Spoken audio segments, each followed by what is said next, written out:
Hi, everyone, and welcome to today's educational webinar brought to you by Physician Partners and the Physician Resource Center. One quick note before we get started, all attendees are muted and questions may be submitted at the end of the presentation using the GoToWebinar interface type tool. So you can submit them, type them in, we'll field them at the end and receive them as they come in order. Today's webinar topic is Social Media 101. Our presenter is Robb Bailey. Robb is the co-founder and CEO of Pageladder, which is a SEO firm in San Diego, and SEO stands for Search Engine Optimization. His company helps organizations and businesses future-proof their marketing. Pageladder was founded to execute inbound marketing campaigns for a wide array of clients. Their team's been helping businesses grow in San Diego since 2005. They've learned a great deal about what works and what doesn't in the world of online marketing. Pageladder works collectively with clients to optimize their web presence and help them achieve first page search engine rankings.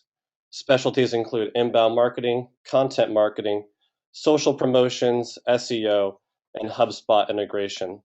With that, I'd like to introduce Robb Bailey. Robb, thank you for being our guest speaker today. You're welcome, Dustin. Thanks for having me on. Thank you. Um, so I just really quickly want to welcome everybody. First of all, thank you for being on the call, and also I want to explain social media in the context of sort of the bigger picture, and sort of give you some really broad things that you can do for your medical practice with social media here on the call. And then at the end of the call, I'm actually going to make available this, not only the slide deck, but also another PDF that you can take with you to implement some of this stuff. So if it doesn't all make sense, the nuts and bolts of it here, then don't worry about it. Just take notes, ask questions like Dustin said. We'll answer as many as humanly possible at the end of the call, and then I'll make that PDF available to everybody, so you can go and execute some of this stuff for Yeah, your and medical just real quick, practice. Robb, we'll Uh, definitely send out a link yep. for this to everybody that's attended. So they'll get the link to download the PDF that you provide to us. Okay, great, excellent. Thank you, Dustin, Mhm. for that. Thank you. hmm So just a real quick agenda. This is actually a fairly short webinar. It's going to Dustin asked me to keep it under 20 minutes, and then at the end we'll have a 5-minute Q&A session. So I'll try to move fairly quick. I know your time is valuable, and we'll get through most of these topics with as much detail as we can. So we'll start off by just talking about an overview of each social channel, and I'm not going to do all 200 to 1,000 social channels out there. There's really four main ones. We call them the big four, and a couple of new kids on the block that you should be paying attention to.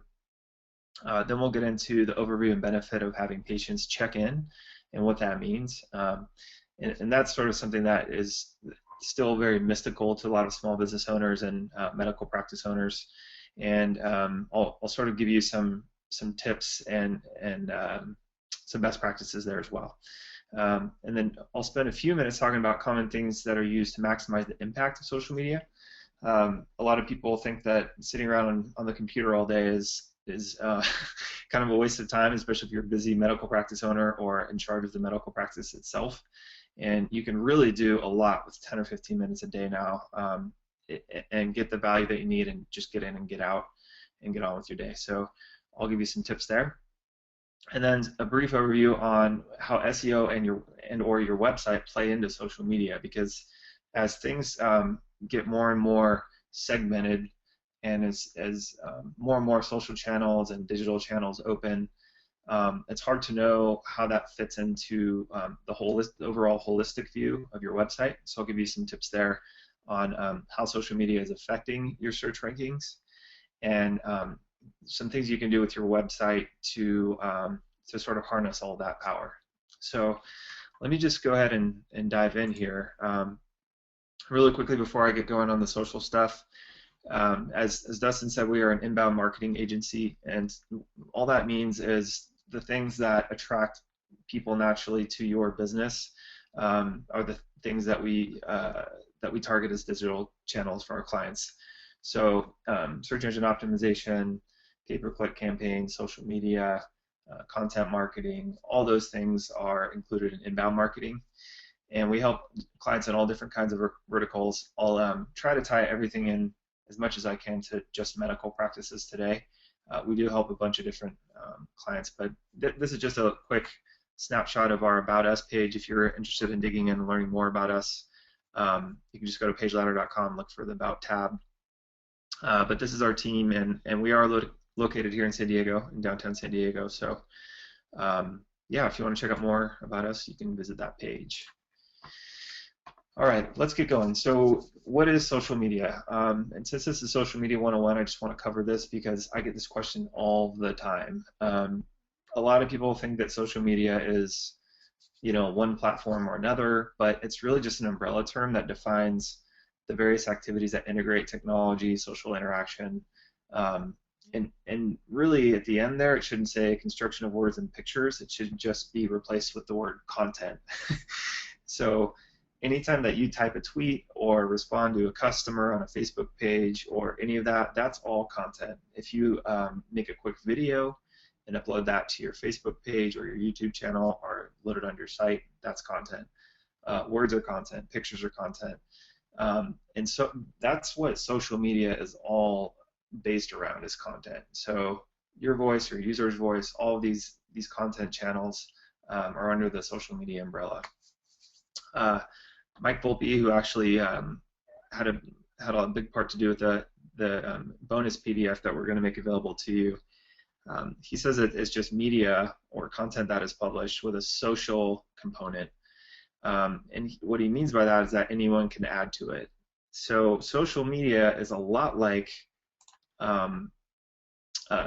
sort of the analogy I always use is it's a lot like a cocktail party, and on the next slide I'll get into that a little bit more about what that means, but it's a great analogy and it'll make it really easy to understand. In the context of where we're at in 2013, it's vastly different than where we were, an example, for 2012. Social media is now a big piece of inbound marketing because it's now starting to integrate with things like search engine optimization. In other words, websites that have a lot of social interaction on them tend to rank better than sites that don't. Social media is also a huge channel for you to easily publish content from your blog by sharing your blog posts and other content from your website on social channels. That literally makes it immediately available in the fastest, freest way possible. So it's a great promotional tool as far as promoting your content and your message.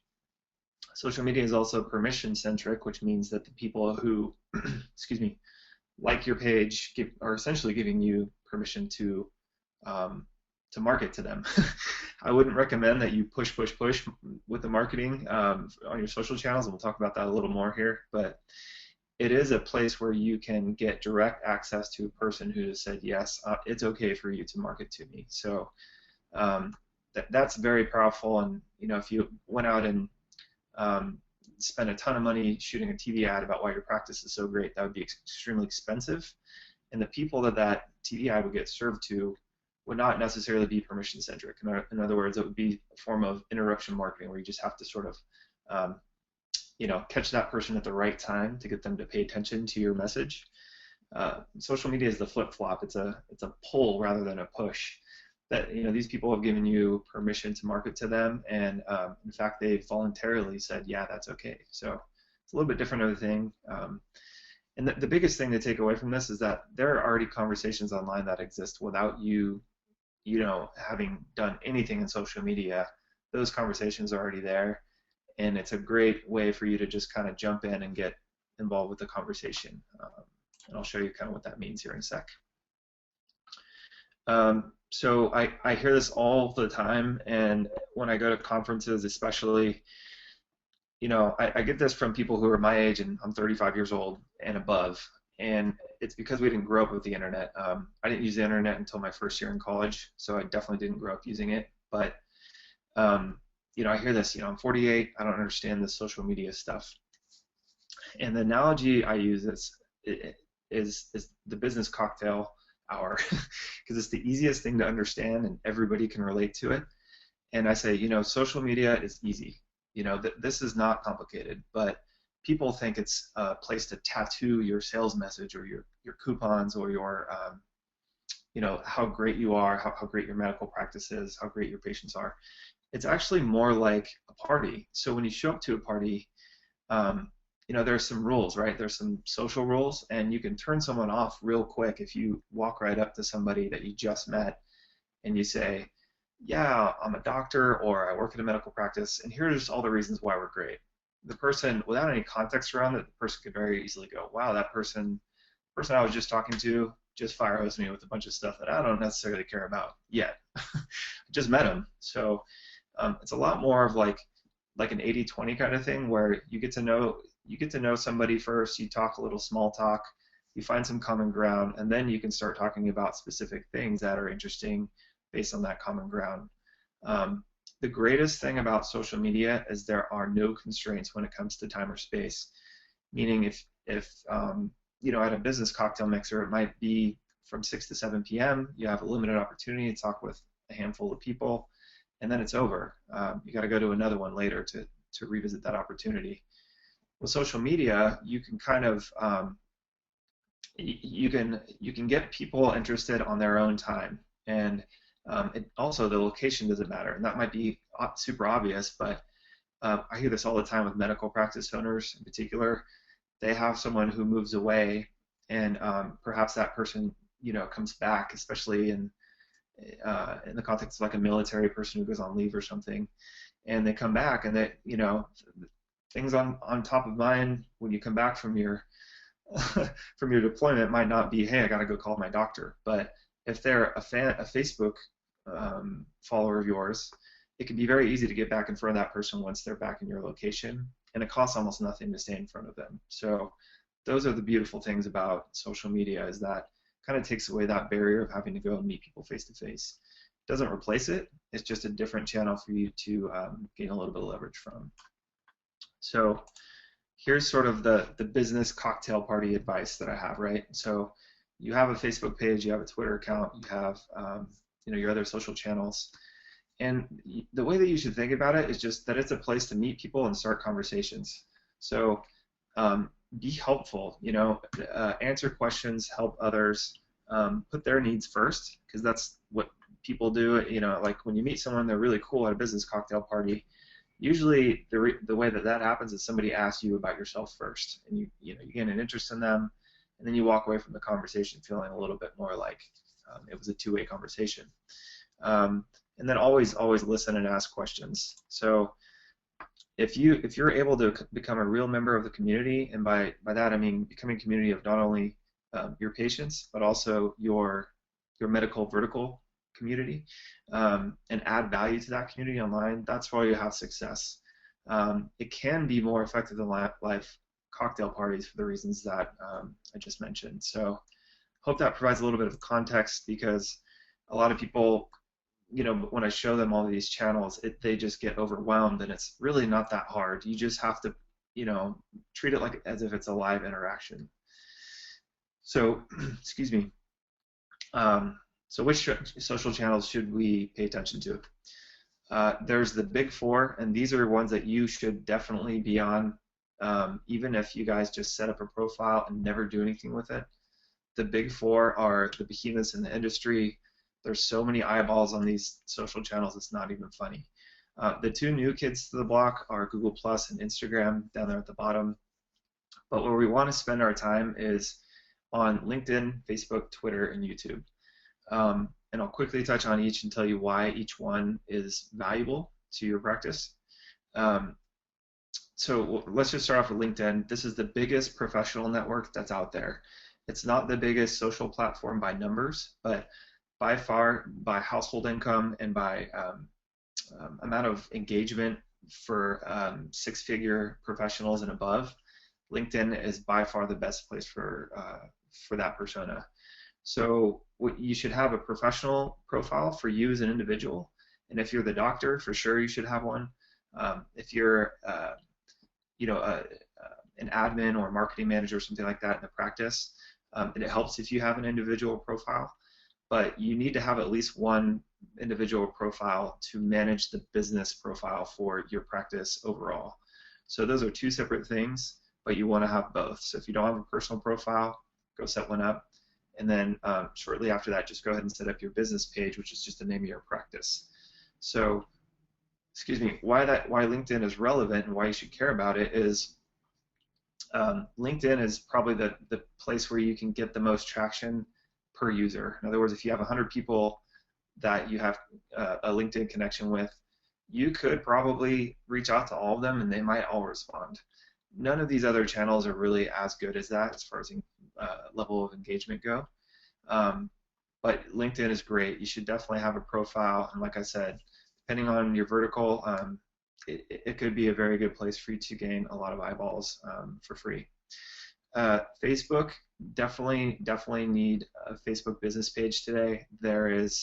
That's the standard because Facebook is the 800-pound gorilla. They just have the most traction. They're the biggest social platform by far right now. And people spend more minutes per day on Facebook than any other social platform out there.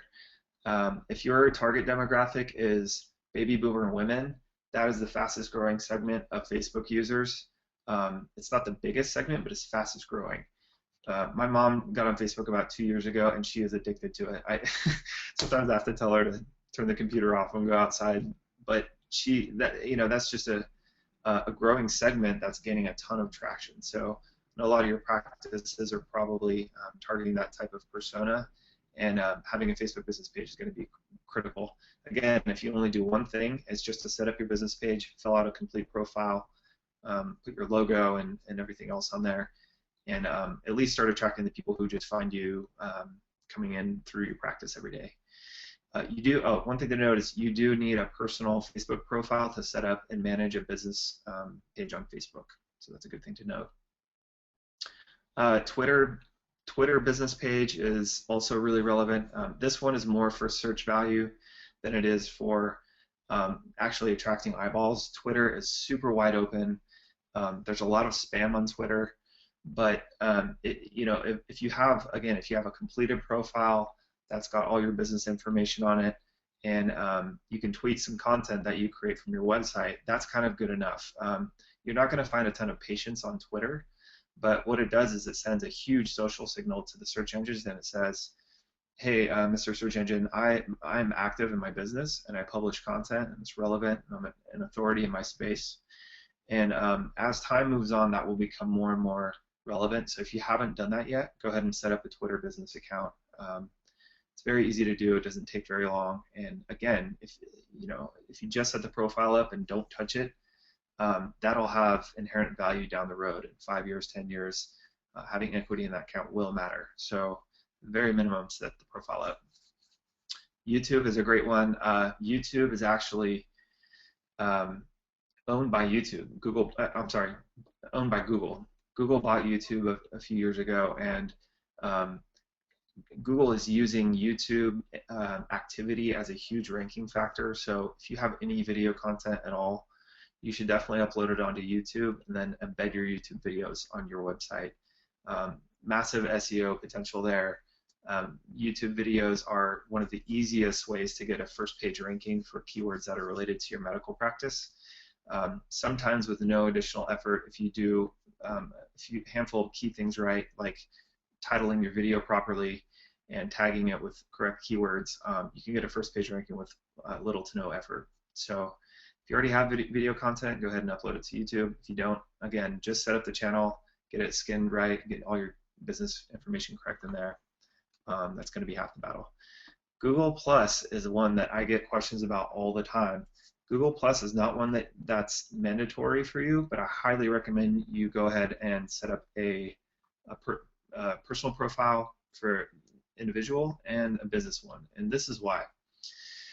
Google Plus is gaining more and more traction because it has inherent search value. In other words, people who endorse your content on your website or just your website in general, when someone Google Plus ones your website, Google literally looks at that as a bonus as far as search value goes. So all things being fair and equal, let's say you and a competitor have the exact same website and you started on the exact same day and you have all the exact same content, which really would never happen. But if in Google's eyes those were two equal websites and you had 10 Google plus ones on your website and the other side didn't, Google would inherently rank your site higher because you have social endorsement attached to that, the content on your website or just your website in general.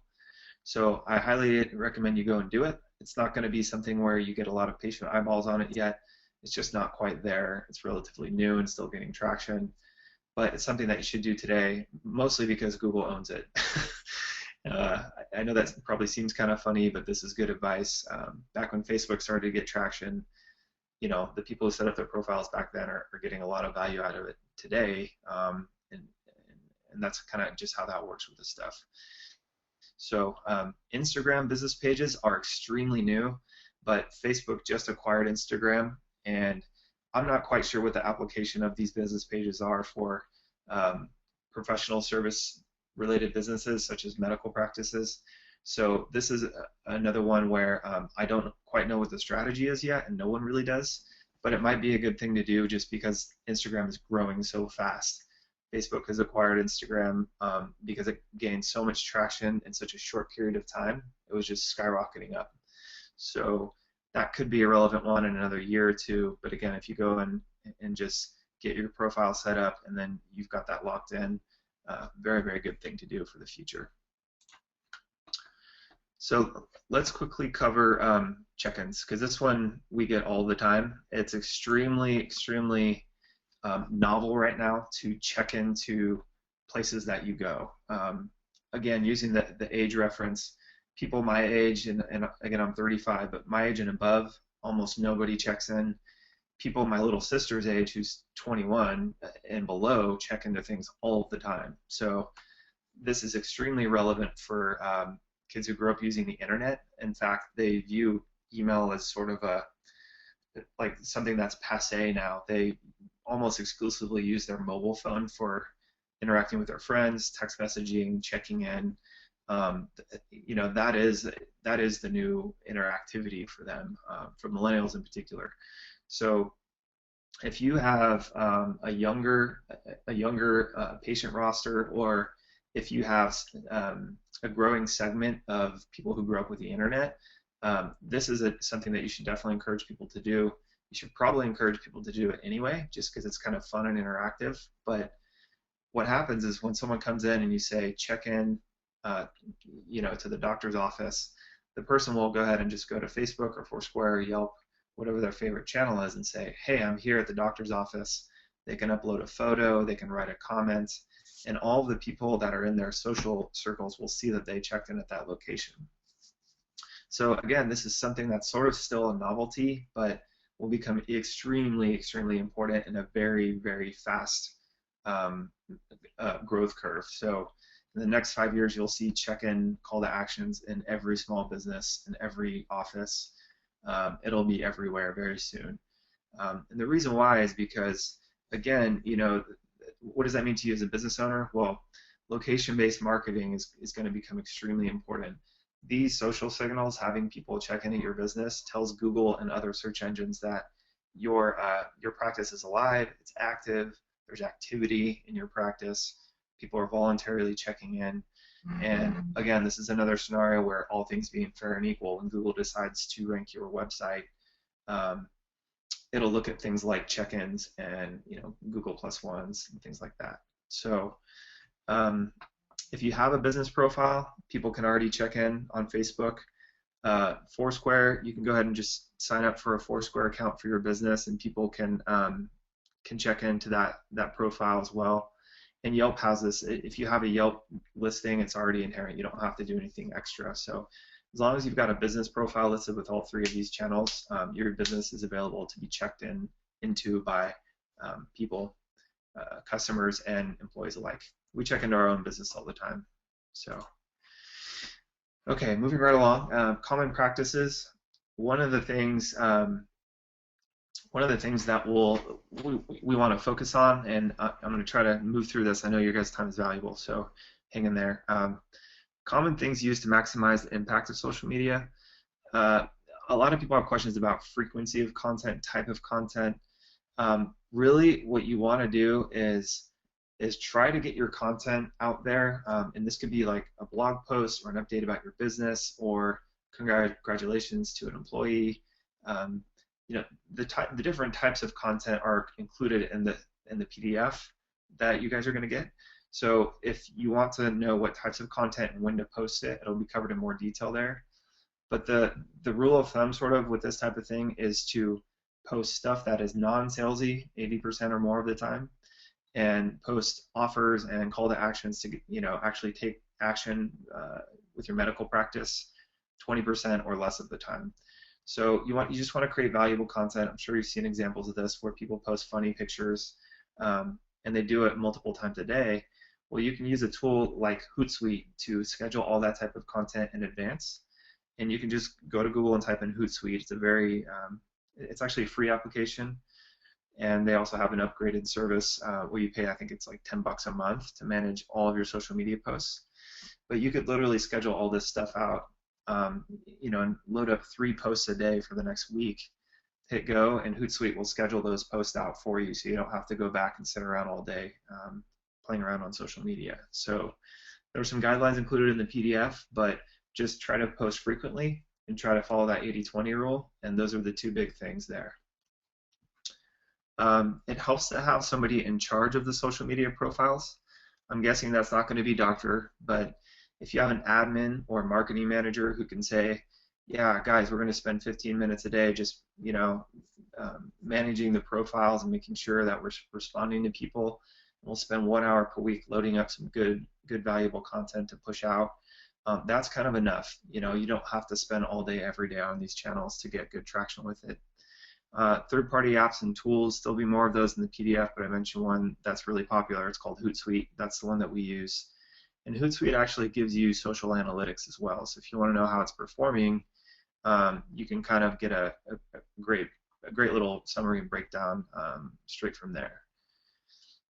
One thing that really helps is to put in your physical location, in your office, to put signage, particularly where you're having the interaction. So right there at the desk where you're signing in and signing out as a patient, it's a great place to put some placards up.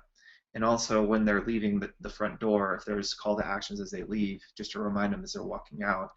And it's really simple. You just say, please like us on Facebook, and put the URL there. And most people, you'll get a percentage of people doing that just by reminding them. So a couple of simple signs in your office should do the trick.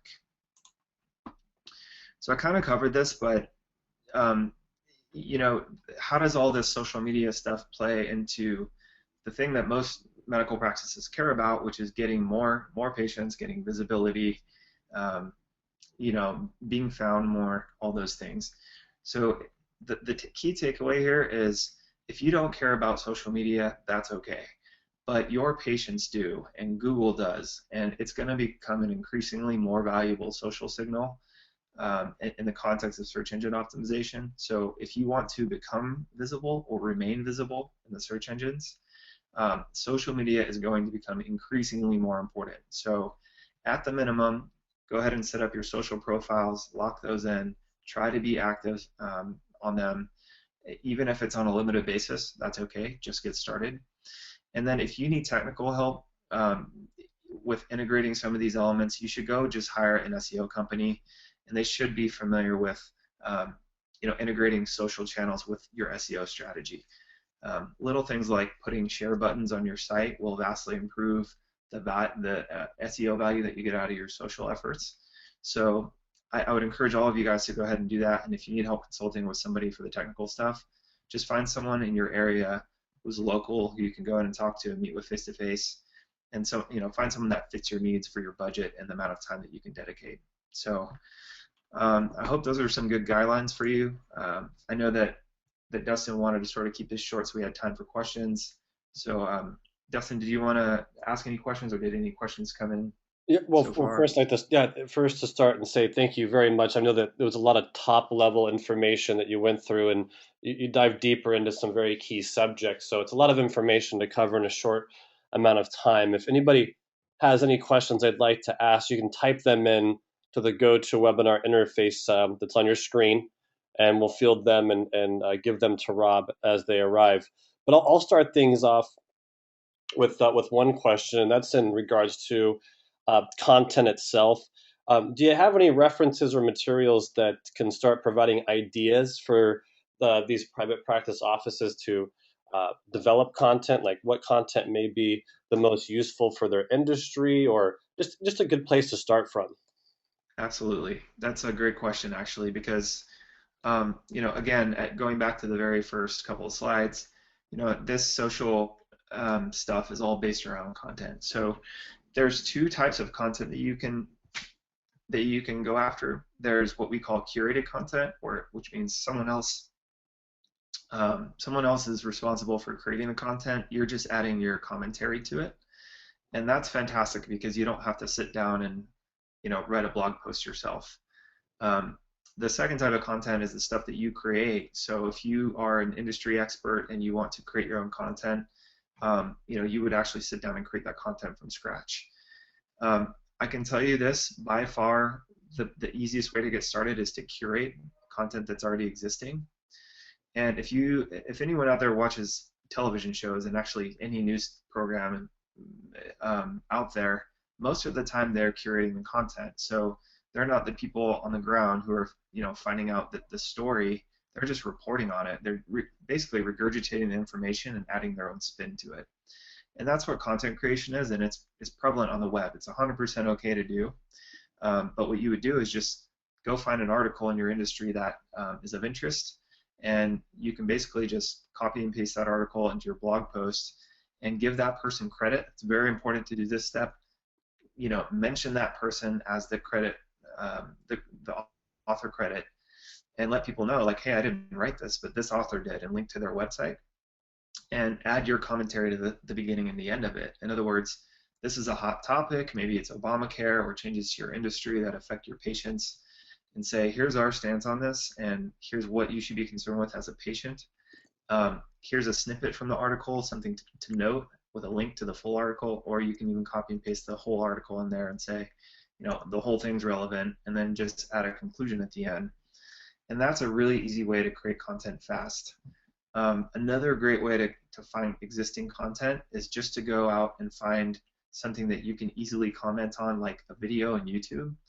Maybe this video already covers all the main topics that you want to cover in your subject matter, and just embed the YouTube video on your blog and add some commentary to it, and then send that out, and with the goal of starting a conversation with your social channels. So, hey, we get this question all the time. Here's a video that explains it really well.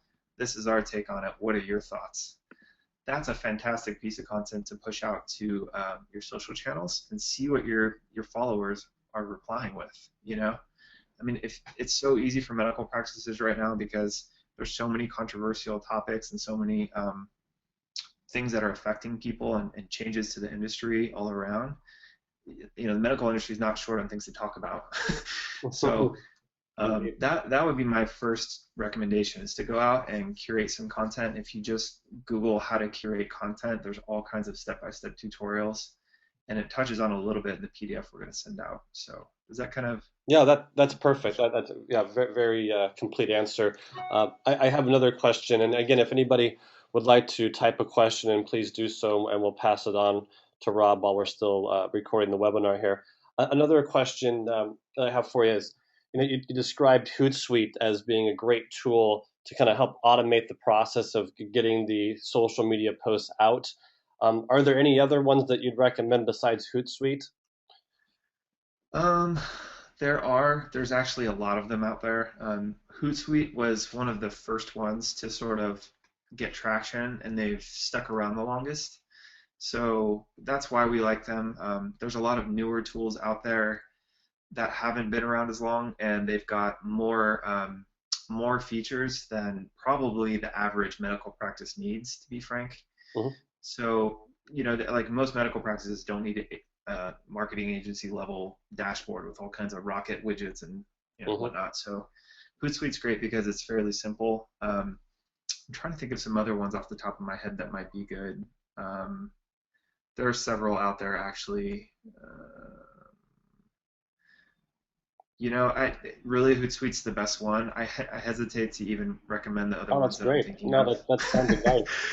That's sound advice. I'm sorry. No, I, no, I no. don't That's I don't great. want to, but all things considered, if you're looking for a tool and Hootsuite doesn't meet your needs, just Google social media dashboards or social media management apps, and there's a bunch of them out there.